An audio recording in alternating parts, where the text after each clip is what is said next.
Hello everyone, I'm Elle and I am an introvert.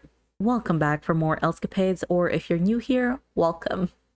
You got my Twitch story, so now it's time for the YouTube one. And if you haven't seen that yet, don't worry, feel free to check it out after this video. I'll put a link in the description down below. Otherwise, let's get right into it. I started out doing some art for someone who was doing YouTube at the time, though I'm not sure if he ultimately used it.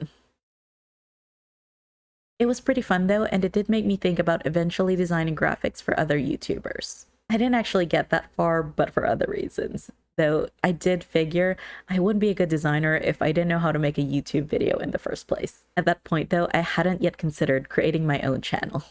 Though I did and still do like the idea of building my own brand and designing my own merchandise. I just always had a thing for wearing something I designed. The idea grew on me, and that's when I tried to actually think through the pros and cons. I know it's free to make a channel and relatively low risk, but I like my lists, okay? One of the biggest cons is that it was definitely outside my comfort zone. Ironically enough, one of the pros was that it was outside my comfort zone. Yes, you heard that right, and no, I did not stutter. What can I say? I like a challenge and I'm easily bored. Obviously, there were other reasons why it was appealing. Part of me is used to being, well, a part of an online community, even though I haven't been for a while. As an introvert, there's just something a lot easier and less awkward about being able to think about what I want to say and reply at my own pace. I feel less pressure with that sort of interaction over meeting strangers in person. While I'm fine on a good day, it sucks when I'm feeling drained, and I feel that it shows.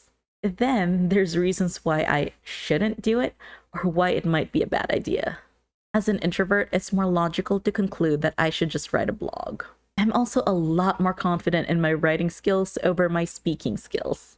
That makes total sense, and there's nothing wrong if that's the route that you want to go on. But I felt that personally, I wouldn't grow as much if I went there. There's also some that might say, and they're not wrong, that I don't have the typical personality of a YouTuber. Think bubbly, high energy, or just plain charismatic. The bubbliest I ever get is only possible through vast amounts of caffeine. So for the longest time, I just sat and thought about it. I mean, not literally, but mentally, I kept circling back to that. I kept circling around if I should or shouldn't. I eventually reached the point where I did want to, but I didn't know what to do. But I had a list. First was an art vlog. Obviously, as an artist, it made the most sense for me to do an art YouTube, but it just didn't really sit right with me. Plus, having just finished a commission a week ago, I realized my work style might not be the best or easiest to vlog. I just get very focused and single-minded when I'm working. I'm gonna start filming and then forget about it until my battery dies, and then I'll totally forget to check the camera.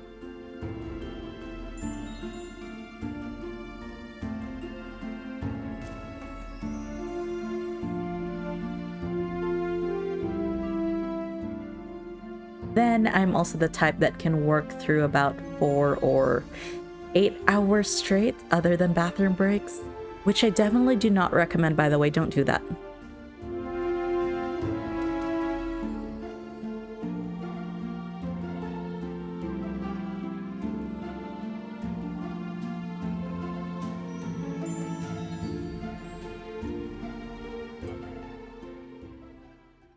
Second is style vlog.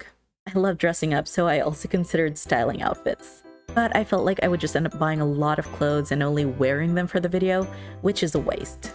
I had this whole thing where I was mentally trying to figure out if style or fashion bloggers kept the items that they didn't like, or if they returned it, or just shoved them in the back of their closet. I probably should have just asked, but I didn't really know how to ask that.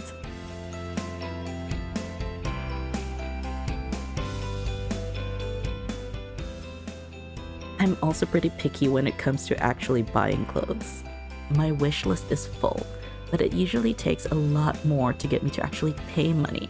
I want to make sure that I love the item rather than just liking it. A part of that comes from not having a lot of closet space, so I want to make sure that I'm making space for clothes I love instead of something I only wear a couple of times.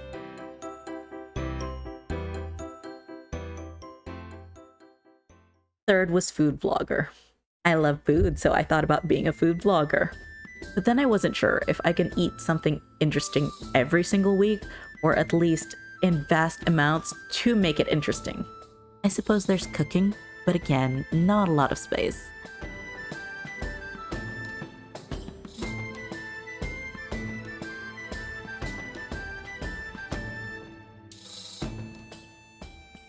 I do keep circling back to this idea, but I'm not quite sure what to do with it that will work for my lifestyle and living space. Unless there's a chocolate or candy factory out there looking to hire taste testers who will also let me make videos about it. The few times I made a vague attempt at seeing if I can be a food vlogger, failed. A lot. I'm usually halfway done eating before I remember I wanted to take photos. By then, the food doesn't look as appealing as when I started. Unless there's a market out there for a food vlogger whose signature is half-eaten plates. If that sounds interesting to you, please let me know in the comments down below.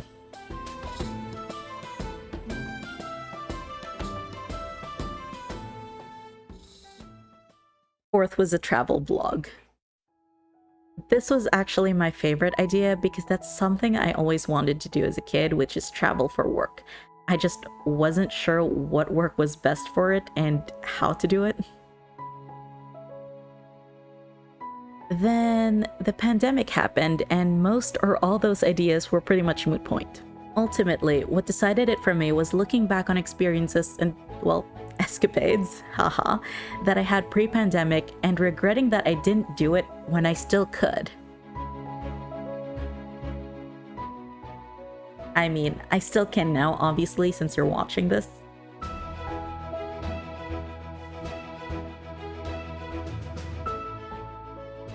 But back then, it was a lot easier, or at least there were less outside factors that restrict movement.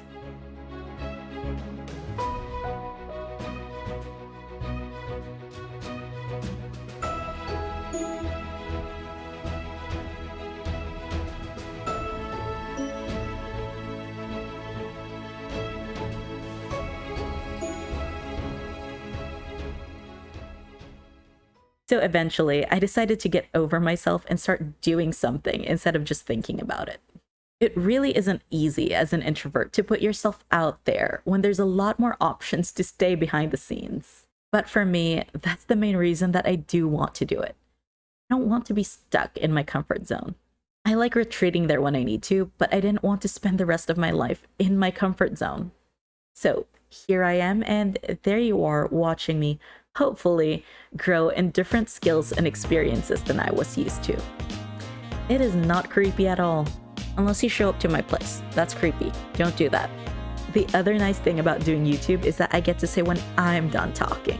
No more trying to be polite about ending a conversation. I get to just do this. Bye!